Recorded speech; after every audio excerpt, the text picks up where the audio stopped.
4 jovens vereadores vêm exercendo a vida pública com vontade e determinação. Jovens que projetam suas ações e conduta na esperança de fazer política de uma maneira diferenciada. Sou Henrique Vieira, tenho 28 anos, sou formado em Teologia, em História e em Ciências Sociais.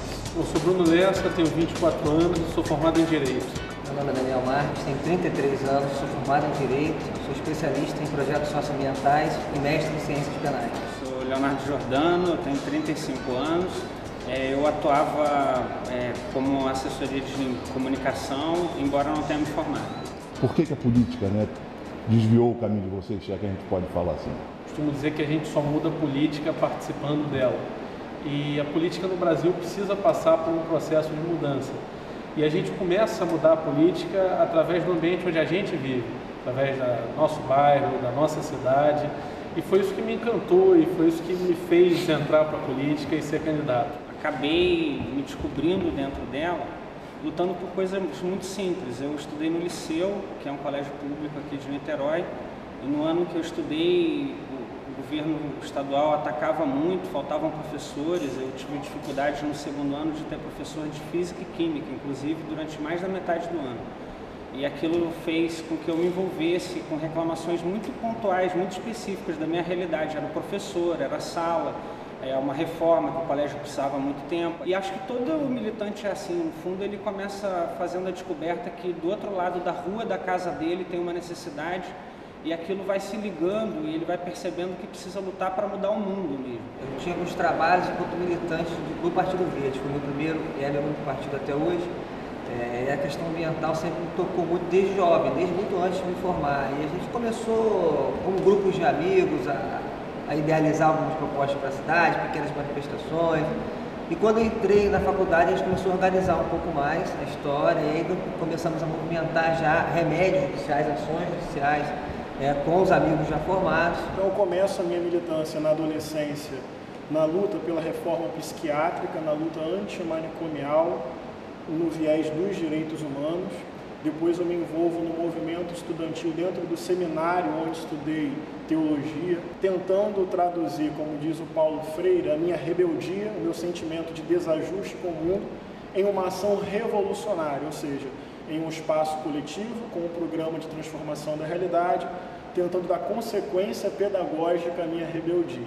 Mas ele tem que justificar o voto dele. Está justificando o voto na mesma moção. E depois é a última moção. A coisa é mais difícil do que você imaginou? Eu acho que o caminho, apesar de árduo, apesar de difícil, já cheguei em casa muitas vezes assim, com o coração apertado, mas perceber que o mandato está sendo coerente com os sonhos que alimentaram a vitória eleitoral, isso por si só, eu sinceramente considero muito importante. E é de longe a empresa que mais tem custo de terceiro. Por isso chama a atenção o valor elevado. E eu queria requerer ao senhor que pudesse nos mandar discriminar essas informações. Então as derrotas, como todas as derrotas, evidentemente que às vezes desanimam.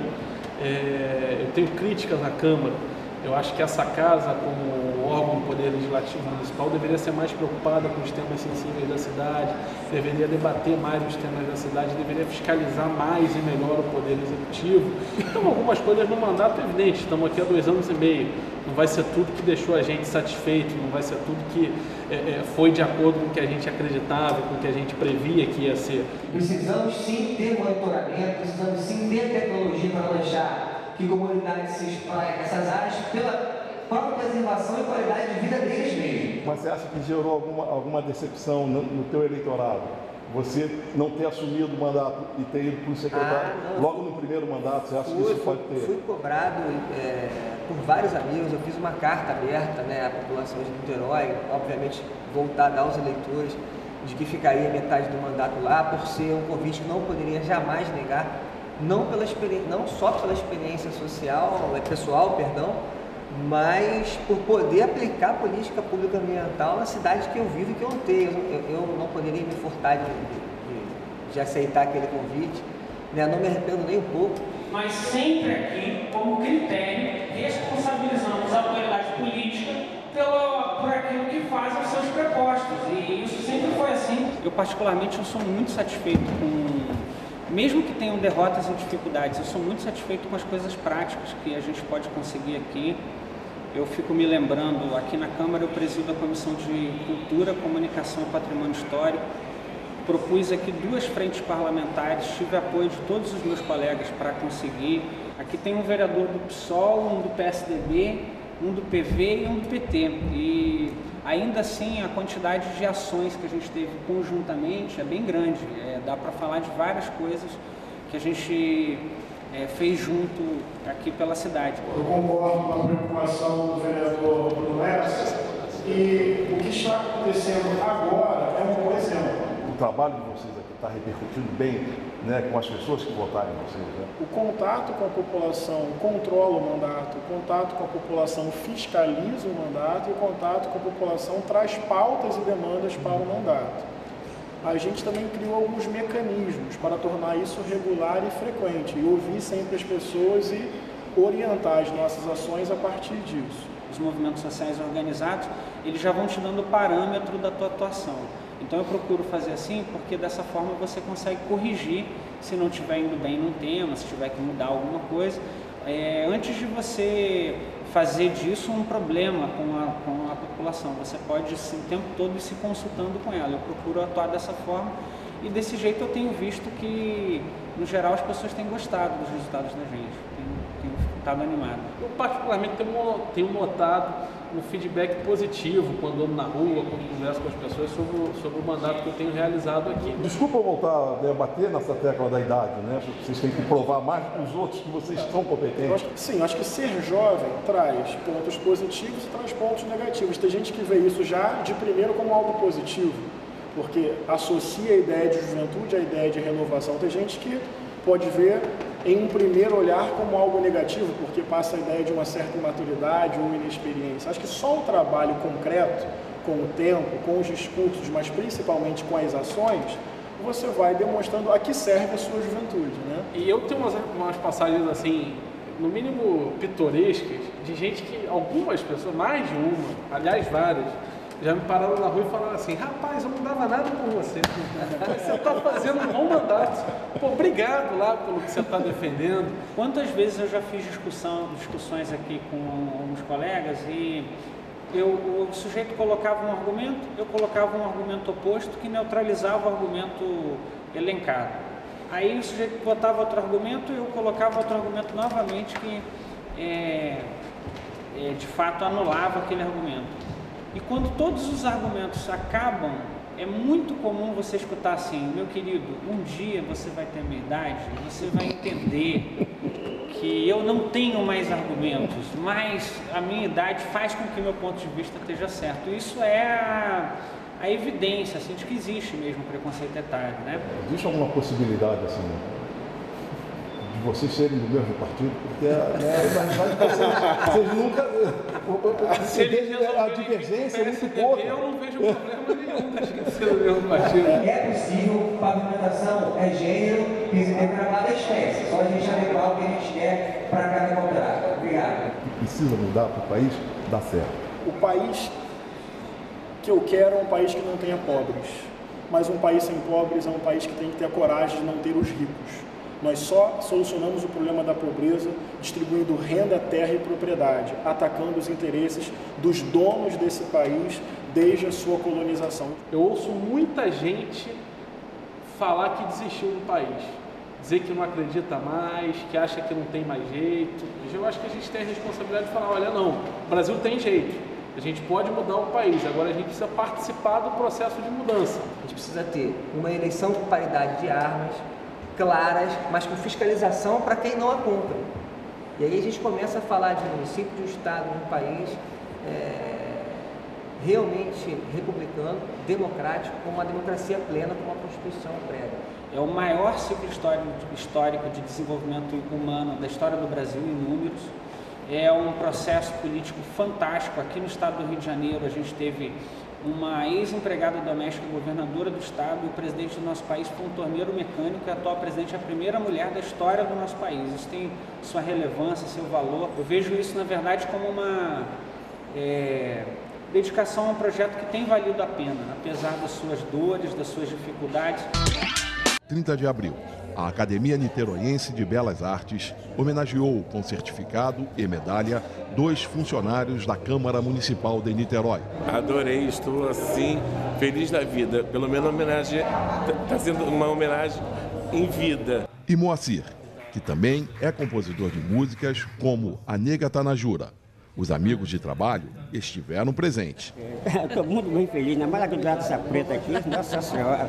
Obrigada pela preta. A Câmara Municipal de Niterói recebeu o corpo do jornalista, fotógrafo, compositor e poeta Luiz Antônio Pimentel para a sua despedida. Pimentel faleceu na madrugada do dia 6 de maio no Hospital Estadual Alberto Torres, em São Gonçalo, Niterói, onde tratava de uma pneumonia. Um mês atrás, em 6 de abril, a Câmara realizou uma sessão solene para festejar seus 103 anos de vida, comemorado em 29 de março. A esposa, Dona Zuleika, recebeu os pêsames de vários amigos e personalidades de Niterói. Entre eles, o presidente da Câmara de Niterói, Paulo Bagueira, do secretário municipal de Cultura, Arthur Maia, de Jordan Amora, dono do jornal A Tribuna, onde Pimentel tem uma coluna. Antônio Soares, amigo de Pimentel, escreveu um haikai. Aquela poesia síntese japonesa, composta de 3 versos de 5, 7 e 5 sílabas. Vida que se esvai. Luiz Antônio Pimentel era o próprio haikai. O ex-prefeito Valdenir Bragança se despediu emocionado do amigo. Pimentel, meu amigo, você vai continuar entre nós. Muito obrigado pelo seu exemplo de vigor, de vida, de presença, de estímulo à cultura, à história, à pesquisa, à fotografia, enfim, tudo que pudesse utilizar a sua inteligência, esse vigor intelectual, você oferecia. Obrigado, amigo. Obrigado pelo estímulo. Por iniciativa do vereador Bruno Lessa, do PSDB, a Câmara aprovou o dia 29 de março, data de nascimento de Pimentel, como o Dia Municipal do Poeta. Audiência pública discutindo questões atinentes ao cinema Icaraí, pré-histórico da cidade, tombado, que foi objeto de diversas audiências públicas da Câmara Municipal. Para essa audiência estiveram presentes o secretário municipal de Cultura de Niterói, Arthur Maia, Leonardo Gelman, diretor do Departamento de Difusão Cultural do Centro Artes, UF, Leonardo Simões, presidente do Conselho Municipal de Cultura de Niterói. O prédio do Cinema Icaraí foi desapropriado em 2012 pela Prefeitura de Niterói com recursos do município e do Ministério da Educação, para se transformar num centro cultural e sede da Orquestra Sinfônica Nacional. A Prefeitura repassou o imóvel para a UF e a Universidade busca recursos para revitalizar e adaptar um novo projeto cultural. O importante é a gente fazer reuniões de trabalho, e que não precisa ser obrigatoriamente no plenário, pode ser por convocação num ambiente mais fechado da própria Comissão de Cultura, fazendo reuniões para saber o que está acontecendo, o que significa de ônus para o município, para nós mantermos o cinema Icaraí, a sua fachada eterna, porque a degradação é acelerada. Leonardo Simões, presidente do Conselho Municipal de Cultura de Niterói, acha que o momento é de juntar esforços para conseguir manter a conquista. Além da continuidade do processo de elaboração do projeto, tem toda a questão de obtenção dos recursos necessários para a sua realização, e isso é uma demanda tão importante quanto.